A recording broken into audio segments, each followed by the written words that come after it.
Il est préférentiel de passer debout dès qu'il y a des trous. Donc vraiment il est important de bien serrer la moto, d'appuyer sur les deux repose-pieds, bien garder les pointes de pied vers l'intérieur, ce qui permet de serrer la moto d'une façon plus importante. Regardez au loin, le regard vous aidera à prendre la direction, surtout un point qui est très important sur le regard. Dès que vous regardez à quelque chose, c'est là où vous mettrez vos roues. Donc si vous voyez un gros caillou au milieu de la courbe, essayez de l'éviter, regardez plus loin ou sur le côté pour bien passer. Donc ça c'est une astuce qui est importante sur tout terrain, c'est-à-dire même si vous avez un gros trou, essayez de regarder par-dessus le gros trou au lieu d'essayer de regarder à l'intérieur du trou. Donc ça c'est des points qui sont techniques mais qui vous aideront dans beaucoup plus de solutions sur tout type de terrain. Après sur le passage en courbe, il est important de garder la jambe bien en avant et là c'est l'appui sur le repose-pied extérieur avec le genou qui serre la moto pour être bien en adhérence. Sur les deux solutions, debout ou assis, il faut obligatoirement garder toujours une vitesse, ou du moins une vitesse un poil plus haute et surtout un filet de gaz. Il ne faut pas donner des grands coups de gaz, autrement la moto va commencer à se dérober et ça va être beaucoup plus difficile. Donc les points techniques, c'est regarder au loin, garder un bon filet de gaz constant. Il ne faut pas oublier qu'une courbe, surtout une courbe propre, se passe à la sensation. Donc c'est vraiment propre au pilote à décider s'il préfère la passer debout ou assise. C'est vraiment une question de feeling. Donc à la fin, si vous êtes vraiment confortable en étant debout, vous la passez debout. Si vous avez un avantage à être bien assis, bien ancré sur la moto, on revient sur le passage de la courbe ou du virage à plat en ayant une fesse sortie. À ce moment-là, il faut la passer assise.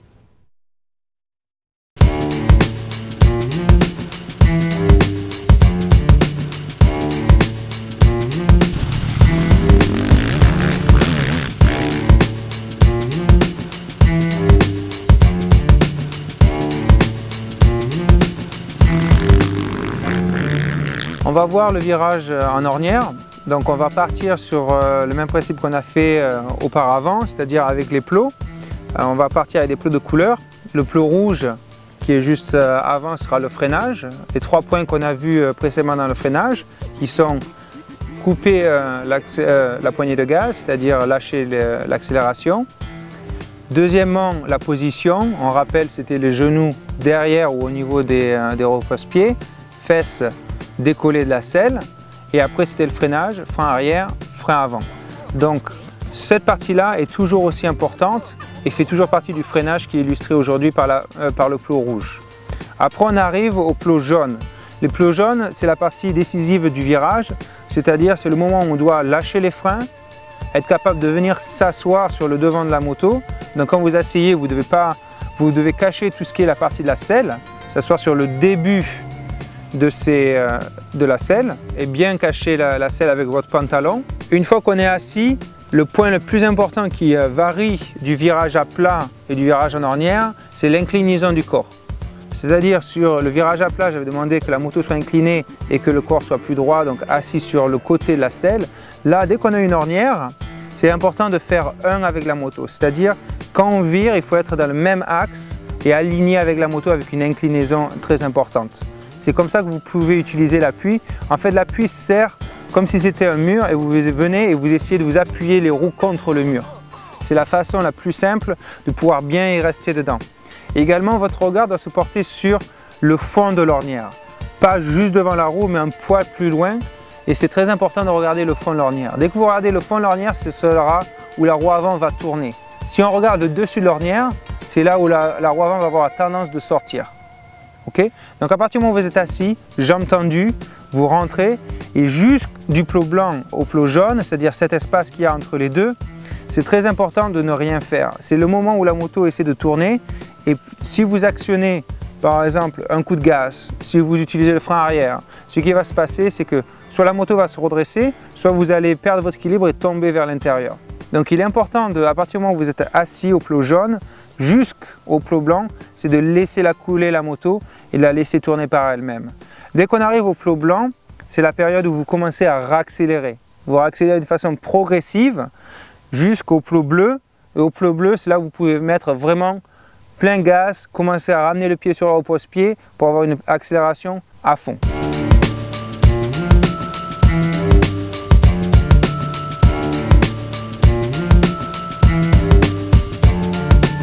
À partir du moment où vous commencez à accélérer, pour savoir si vous avez réalisé un bon virage, c'est à partir du moment où vous accélérez, vous ne faites jamais demi-tour. C'est-à-dire qu'à partir du moment où vous avez commencé, vous gardez la vitesse, l'accélération ou vous en rajoutez. Mais jamais vous utilisez l'embrayage pour revenir ou pour contrôler quelque chose. Si vous avez fait cette erreur, c'est une simple façon pour vous de savoir j'ai loupé le virage, je continue à y travailler dessus.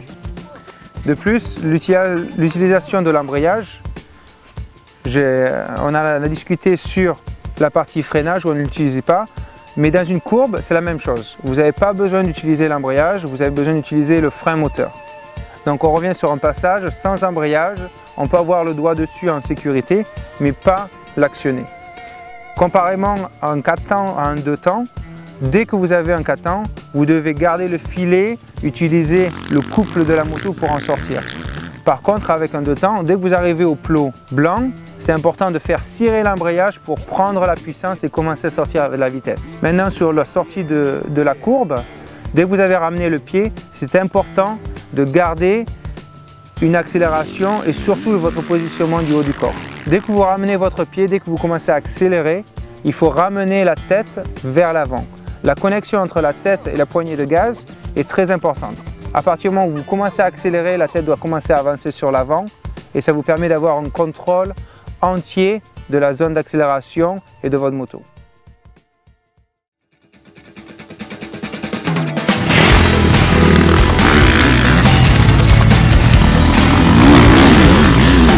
Pour exécuter le vélodrome que nous avons là ici, l'une des choses les plus importantes, c'est l'ouverture de l'entrée de l'appui. Quand vous rentrez dans cet appui, c'est très important d'être le plus extérieur possible pour pouvoir avoir les roues appuyées contre le mur ou l'appui de terre, vraiment de bonheur. Une fois que vous rentrez avec cet appui vraiment de bonheur, on va remettre le plot jaune comme marqueur, comme ça vous savez l'endroit où il faut s'asseoir, tendre la jambe en même temps.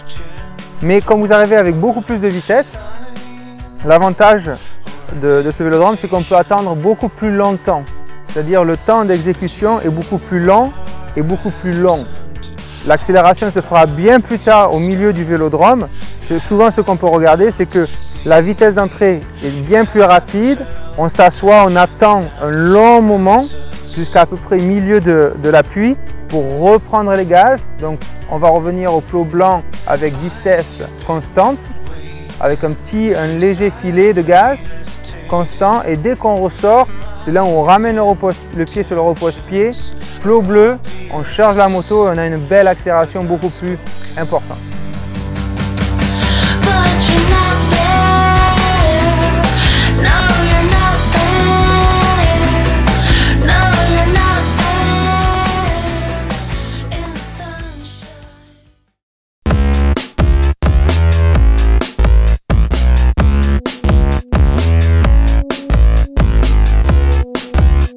Nous allons attaquer la ligne droite et également l'accélération de sortie de virage.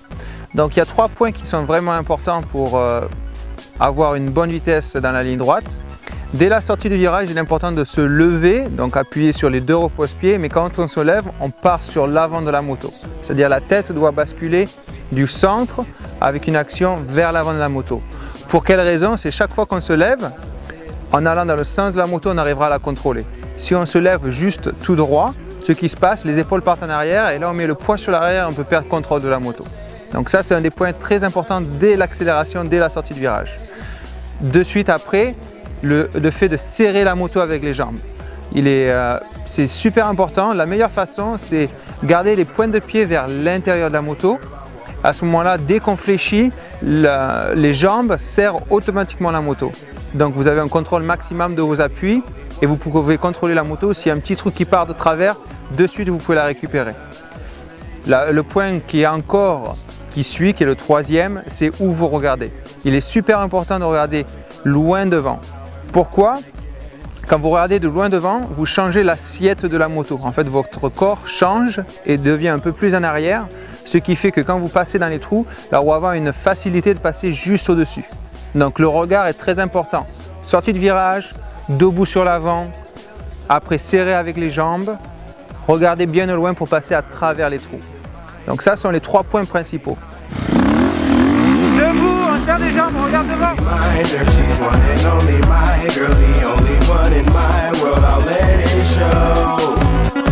Ce qu'on peut rajouter, c'est qu'il y a un point qui est très important, qui est valable pour les virages, pour les sauts, pour les freinages, pour les accélérations. C'est la connexion entre la tête et la poignée de gaz. Dès que vous actionnez la poignée de gaz, un léger mouvement de la poignée de gaz, votre tête doit commencer à partir sur l'avant. Comme ça, vous contrôlez la puissance de la moto, peu importe la taille, 4 temps, 2 temps, 80, 85, 250, 450, mais l'accélération est toujours connectée. Donc si vous avez une accélération légère, vous avez un mouvement léger de l'avant, et si vous avez une grosse accélération, dans ce moment la tête doit vraiment passer au-dessus du guidon et bien être devant, comme ça vous contrôlez. Et un point qui est très important là-dessus, beaucoup de gens se plaignent « Ah, je fais 2 tours et j'ai vachement mal au bras ». C'est souvent parce que comme les épaules partent sur l'arrière et qu'ils n'ont pas ce mouvement où la tête est connectée avec la poignée de gaz, ce qui se passe, ils commencent à se crisper et forcément vous utilisez vachement vos avant-bras et à ce moment-là vous commencez à avoir mal. Donc une des solutions pour lâcher, pour se détendre et pas avoir mal aux avant-bras, c'est vraiment la connexion entre la poignée de gaz et la tête.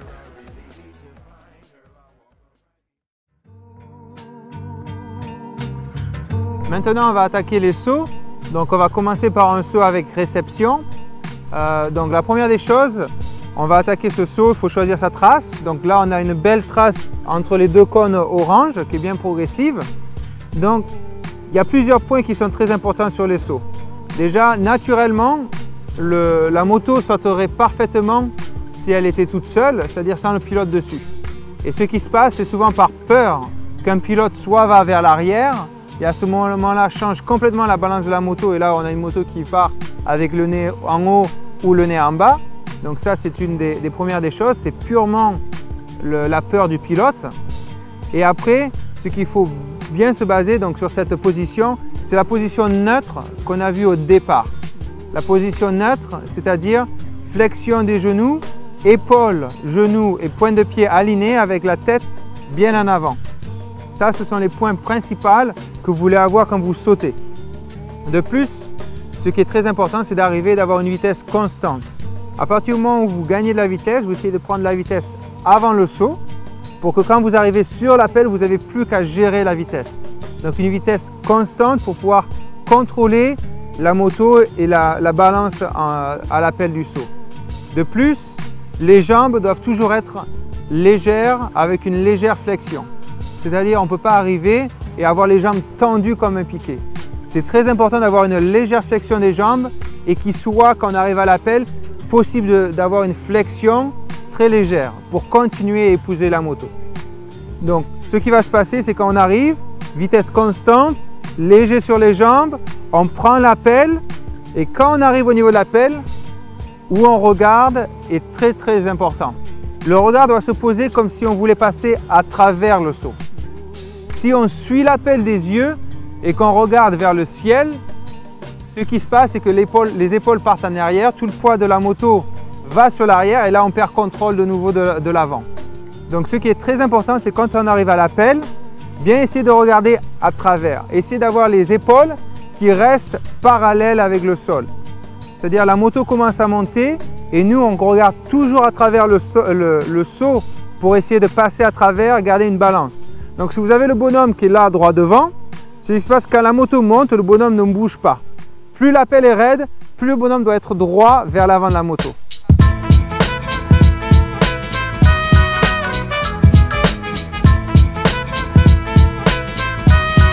Donc on arrive, vitesse constante, genoux légèrement fléchis, avec une flexion possible dès qu'on arrive en bas du saut. On garde le filet de gaz. Dès qu'on arrive au deux plots orange, comme on peut voir, il doit avoir une légère flexion des genoux sur l'avant. Une légère, c'est-à-dire pas grand-chose, cette distance-là, mais elle est importante parce qu'elle affecte la balance de la moto. C'est-à-dire vous allez changer par ce mouvement des genoux l'assiette de la moto en plein air. Surtout quand on le fait, il faut garder toujours son filet de gaz toujours constant. Je reviens chaque fois, mais à partir du moment où vous coupez les gaz, vous allez faire en part devant. Si vous restez accéléré en grand et que vous donnez un coup de gaz juste sur la fin de la pelle, vous allez faire un soleil. Donc la gestion des gaz est primordiale. Vraiment un filet de gaz tout au long. Même si vous bougez les genoux en avant, il faut toujours garder ce filet de gaz. Après, ce qui se passe à la réception, donc là on est sur une réception avec une pente légère. Il est très important de se réceptionner avec l'avant de la moto, le pneu avant en premier et après le pneu arrière. Si vous aviez un saut qui était à plat, à ce moment-là, il faut se réceptionner toujours avec le pneu arrière en premier et après le pneu avant. Donc, cette gestion dépend de ce que vous avez comme réception. Dans les deux cas, on reste sur deux choses qui sont très importantes pour la réception. La tête en avant, parce que quand vous réceptionnez, il faut absolument réceptionner avec les gaz. À partir du moment où vous réceptionnez avec les gaz, la moto, au lieu de faire un gros impact très lourd, la moto devient beaucoup plus légère et les compressions de suspension sont beaucoup plus dociles. Donc il est primordial de toujours se réceptionner avec toujours une accélération, ce qui vous permettra de ne pas talonner en suspension et de garder toujours le mouvement vers l'avant. Le mouvement vers l'avant est ce qui est primordial pour alléger la moto et continuer son action. 99% des sauts, vous êtes obligé de vous réceptionner avec une accélération pour alléger la moto. Un point encore important sur le saut, celui-là c'est plus sur la position en l'air. Il est très important de jamais, quand vous êtes sur un appel qui est bien avec une belle réception, il est important de rester dans le sens de la moto, c'est-à-dire jamais commencer à se pousser et à tendre les bras. Donc il est important de prendre l'appel, passer sur l'avant. Si vous sentez que vous avez le besoin de pousser, vaut mieux pousser vers le haut, c'est-à-dire vous devez sentir la pression sur l'intérieur de la main et pousser sur le guidon pour pouvoir monter plus vers le ciel au lieu de se pousser en arrière. Pousser en arrière, c'est une chose qui est vraiment néfaste à la réception parce que vous atterrissez toujours avec la roue arrière en premier et après la roue avant. Si vous êtes sur un saut avec une réception, souvent ce qui se passe c'est que c'est le cadre qui va commencer à toucher et si le cadre touche, à ce moment-là, vous allez passer par-dessus le guidon. Donc c'est une grande chose à éviter. Il y a plusieurs genres d'appels. Donc on a vu l'appel qui était souple.